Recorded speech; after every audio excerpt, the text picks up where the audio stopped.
to yet another episode of 10 for the Chairman. For those of you that don't know about it, this is where I answer 10 questions submitted by our very generous subscribers that they have asked over the last few weeks, or maybe even as long as a month or two ago. So we're going to start with Vigilance's question, first out of the gate. I was wondering, when you call for an emergency landing on a carrier, will emergency nets come up to catch the ship to prevent it from causing more damage inside the carrier? If the ship crashes on the flight deck, will there be a bulldozer that will push it off deck and have emergency crew to put out the fire? So I think someone's been watching the Wing Commander movie, which is kind of cool. So I don't know about emergency nets. I mean, we actually haven't even thought about this side of it. It will probably be more something that we would have working in Squadron 42, because there'll definitely be cases where this sort of thing will be happening there. But I definitely think we'll probably have some level of emergency landings and rescue crew and all the rest of it. So I don't know whether they'll necessarily be nets, but we'll definitely have that whole sense of bringing in your damaged ship. Hopefully you can bring it down and people will come and beat out the flames of any burning parts on your ship. So, all right, on to the next question from Alpha Strike. Will there be server wipes during Alpha Beta? I'm very much looking forward to helping flush out bugs during Alpha Beta, but wondering if any of our work will carry over to the persistent universe, or if there will be a clean wipe before release. That's a good question. We don't really have a specific stance on this at the moment. I mean, my guess is probably we would reset everybody when the game goes properly live. It's sort of hard to say, because I think when we go into like beta for the actual game that the backers will have, but maybe not necessarily for the full public yet, we probably wouldn't wipe that late stage stuff. But certainly some of the early stuff, like the dogfighting module, planet side module, all that, you'll definitely be able to earn some money for winning some fights and doing stuff, and that will be money that will allow you to buy some weapons, but it will be for just that sort of dogfighting test area. It won't be money that will carry through into the persistent universe. So I guess the answer is there's going to be a combination of this. So there will be wipes of some of the stuff, but not all of the stuff, and as you get closer to the final release, maybe some of the stuff you've done will carry over. Okay, on to the next question. Anthem asks, what order are we looking at seeing the ship models in game? Cutlass was in the latest jump point, so what will be next? Avenger looked almost done in the video, so is that next? Retaliator is a huge favorite on the site, so maybe focus there. That's quite a lot of questions and suggestions there. So yeah, the Cutlass is actually going to be the next ship that everyone will actually see in the hangar. The ship that we've actually been working on the longest outside of that is the Idris Corvette, but it's a really huge ship, and we've been going through a little bit of a rearrange, redesign in the interior side to be able to fit the number of ships we want to fit on the hangar deck. I'm not quite sure of what the next one is. We're doing the variants on the Freelancer, and we're also going to be doing some stuff on the Caterpillar and stuff like that. So I guess it will be kind of a bit of a horse race between all those. We'll see what happens. Okay, next question. Tsunami Jirai asks, can you tell us what exactly exploration entails and what plotting a jump point will be like? What exactly exploration entails? It's a lot. That's like how long is a piece of rope? So there's a lot to exploration. I mean, it's not just going to be looking for an undiscovered jump point and plotting the jump point and going to a new system on the other side. There's going to be just a lot of sort of mapping that will happen. So even in systems that are known, not all of the space is mapped. So basically there'll be certain areas like on the trade lanes and the general areas we'll pass that will have nav points on and will be mapped to a certain extent, but the vast amount of it won't be mapped. And so, maybe you find an asteroid field that isn't on a map. Maybe the asteroid field has some really good minerals, or maybe there's a wreck.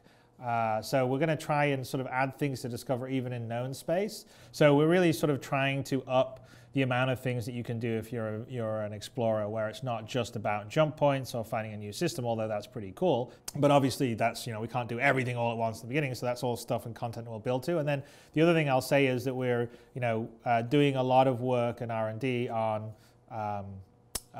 sort of procedural sort of content generation. So, I know a lot of people think, oh, okay, all Star Citizen is completely scripted, but or designed or crafted. And yes, it has a huge amount, like Terra and Earth will definitely obviously be pretty much everything will be handcrafted. But to build a universe on the scale, we need to sort of balance some procedural stuff as well as crafted stuff, which is the way I think is actually the best way to build a big expansive universe. It's the same way that we're approaching the gameplay. We can't script every mission, so we're actually building it in such a way that the universe itself dynamically sort of runs itself, and the players' interactions sort of generate a lot of the missions and the intrigue and the action.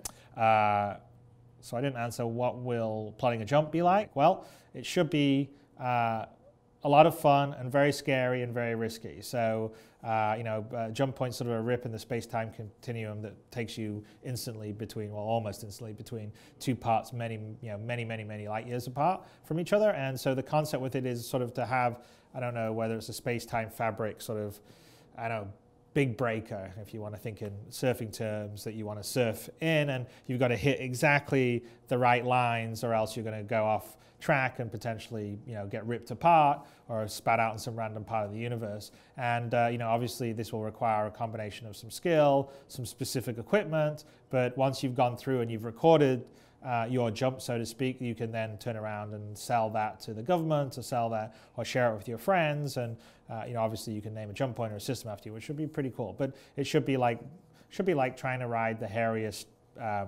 big wave off the North Shore of Hawaii, but with like cool space effects. Anyway, all right, on to the next one. So KG with a K asks, I was wondering about the $5 million stretch goal, tablet companion application. What tablet platform are you looking to support? iOS, Android, other? So we haven't really thought, I would think by default we would probably want to support both iOS and Android. Depending on the application, we may use something like Unity or something for the tablet side, or something else. So not quite sure of that, but probably the likelihood is support of both iOS and Android. Okay, next question from Akodo. He asks, or she asks, in the early Wing Commander games, when we lost a wingman, there was a short funeral sequence. Will there be something similar when it happens during Squadron 42? Yes, absolutely there will be. I mean, that was one of the best parts of the original Wing Commander, and we sort of took it with Wing 2 and had it in Wing 3. I think we had it in Wing 4. So we'll definitely have the funeral sequence. We couldn't have a Squadron 42 without it.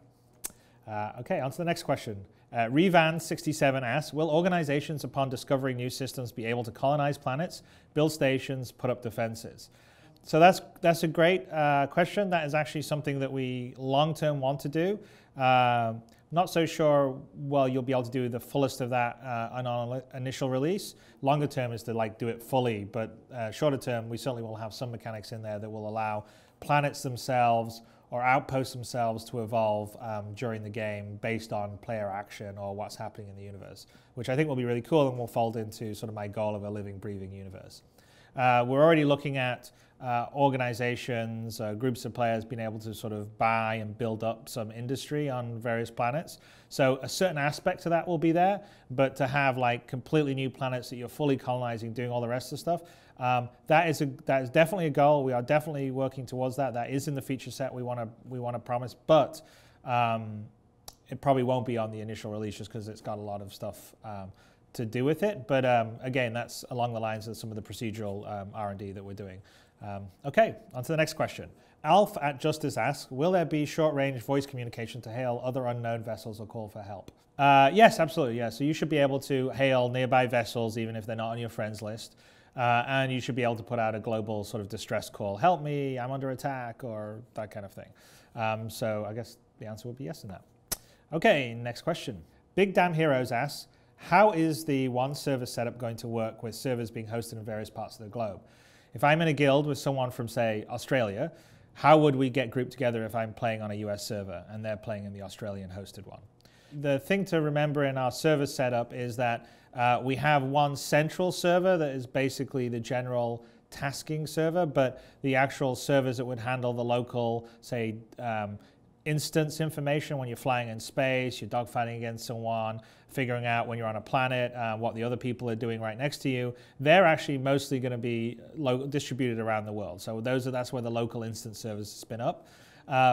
And what happens is the master server is really sort of the matchmaking server, and it's sort of going, okay, you and you, I'm putting you together in the same instance server, and it has a whole set of criteria when it does that matchmaking. So a large part of it is the friends list, so who's your friends, it's trying to match you with your friends, and also we'll do things like try and have, if you want to do PvP, put maybe some of your enemies in there, people of similar skill levels, and this is, by the way, just to stress, in the case that you're in an area that there are more people than can fit in any one instance. Because if there's enough people just for one instance, everyone will be in the same instance.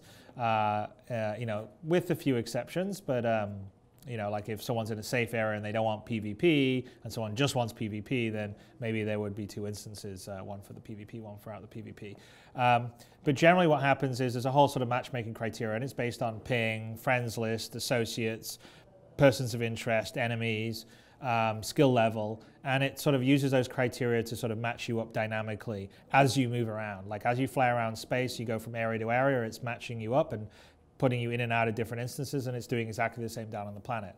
And so what would happen if someone's in America and Australia, depending on what you tell the game, you know, it probably would not opt to put you together if the ping was high, but you certainly can say, hey, you know what, I want to hang out with my friends no matter what, even if my ping's bad, and then in that case, the friend relationship would trump the ping in terms of the matchmaking criteria. So generally it would sort of default to trying to keep you into flying with people in low pings, but if you specifically say, no, I want to be with this person, it will make an exception for you. So I hope that answers your question, Big Damn Heroes. Okay, on to the 10th and last question. Funky Schnitzel asks, I'd like to know about landing on planets in the really large ships. We already know that ships will land on planets Freelancer style, but what about some of the truly huge player flyable ships such as destroyers or battlecruisers? Will these remain in orbit, crewed by our friends or AI crew, while we take a shuttle to the surface, or will owners of these ships have to be content only docking at space stations? Okay, well that's a good question. We're definitely not going to let you fly the really big ships down onto the planet, so sort of probably destroyer on up will not be able to go down, although, don't know, maybe on the destroyer, but probably not. And kind of what you'll have to do is you'll either have to dock with a sort of local spaceport and then take a shuttle down to the planet, which will have those on some of the very bigger, sort of more, you know, busy planets, so I could see it on Earth and Terra, or just take a shuttle down from your ships in orbit and you take a shuttle down. So I hope that answers that question. All right. Okay, so that's another episode of 10 for the Chairman. I hope the answers were interesting and informative for you. I'd like to thank everyone for their support and enthusiasm for the game. We couldn't be doing this without you. And I'll catch you next week. Goodbye.